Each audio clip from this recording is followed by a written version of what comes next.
ہمیں عاصم نے حدیث بیان کی، کہا ہم بالکل نو عمر لڑکے تھے جو ابو عبد الرحمن سلمی کے پاس حاضر ہوتے تھے۔ وہ ہم سے کہا کرتے تھے ابو احوص کے سوا دوسرے قصہ گوؤں یعنی واعظوں کی مجالس میں مت بیٹھو اور شقیق سے بچ کر رہو۔ شقیق خوارج کا نقطہ نظر رکھتا تھا، یہ ابو وائل نہیں بلکہ شقیق ذبیح ہے۔ صحیح مسلم حدیث نمبر 51۔ جریر کہتے ہیں میں جابر بن یزید جعفی سے ملا تو میں نے اسے حدیث نہ لکھی، وہ رجعت پر ایمان رکھتا تھا۔ صحیح مسلم حدیث نمبر 52۔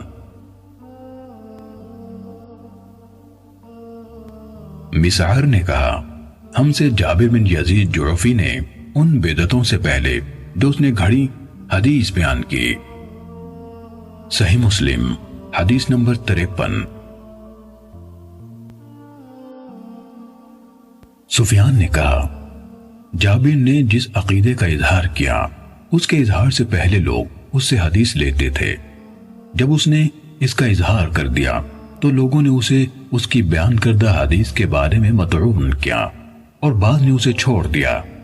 ان سے پوچھا گیا اس نے کس چیز کا اظہار کیا تھا؟ کہا رجعت پر ایمان کا۔ صحیح مسلم حدیث نمبر 54۔ جراح بن ملیک کہتے ہیں میں نے جابر بن یزید جعفی کو یہ کہتے سنا میرے پاس ابو جعفر یعنی محمد باقر بن علی بن حسین بن علی رضی اللہ عنہم کی 70,000 حدیثیں ہیں جو سب کی سب رسول اللہ صلی اللہ علیہ وآلہ وسلم سے روایت کی گئی ہیں۔ صحیح مسلم حدیث نمبر 55۔ زہیر کہتے ہیں جابر نے کہا یا میں نے جابر بن یزید کو یہ کہتے سنا بلا شبہ میرے پاس 50,000 حدیثیں ایسی ہیں جن میں سے میں نے کوئی حدیث بیان نہیں کی۔ پھر ایک دن اس نے ایک حدیث بیان کی اور کہا یہ ان 50,000 حدیثوں میں سے ایک ہے۔ صحیح مسلم حدیث نمبر 56۔ سلام بن ابی مطیع کہتے ہیں میں نے جابر جوفی کو یہ کہتے سنا میرے پاس رسول اللہ صلی اللہ علیہ وآلہ وسلم سے روایت کردہ 50,000 حدیث ہیں۔ صحیح مسلم حدیث نمبر 57۔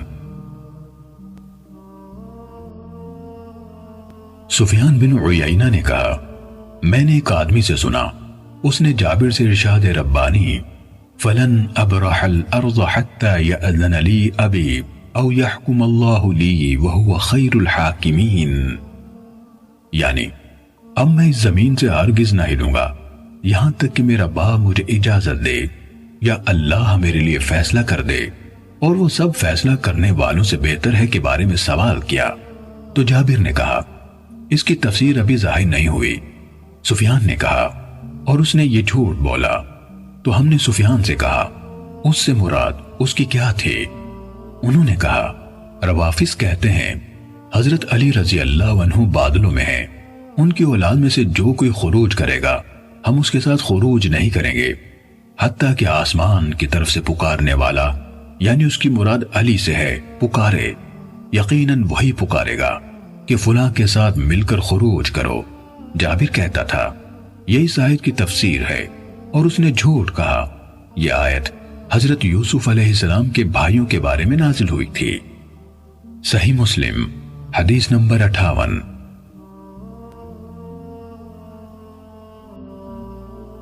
سفیان سے روایت ہے کہا میں نے جابر کو تقریباً 30,000 حدیث بیان کرتے ہوئے سنا ہے، میں ان میں سے ایک حدیث بیان کرنا بھی حلال نہیں سمجھتا چاہے اس کے بدلے میرے لیے اتنا اور اتنا ہو۔ امام مسلم نے کہا میں نے ابو غسان محمد بن عامر رازی سے سنا، کہا میں نے جریر بن عبد الحمید سے پوچھا، میں نے کہا یہ جو حارث بن حسیرہ ہے آپ اس سے ملے ہیں؟ کہا ہاں، لمبی خاموشی والا بوڑھا ہے، ایک بہت بڑی بات پر اصرار کرتا ہے۔ صحیح مسلم حدیث نمبر 59۔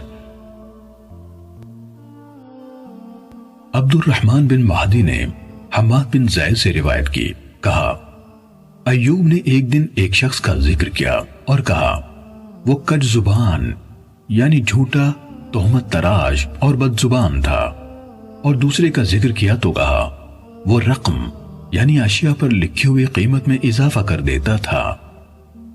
صحیح مسلم حدیث نمبر 60۔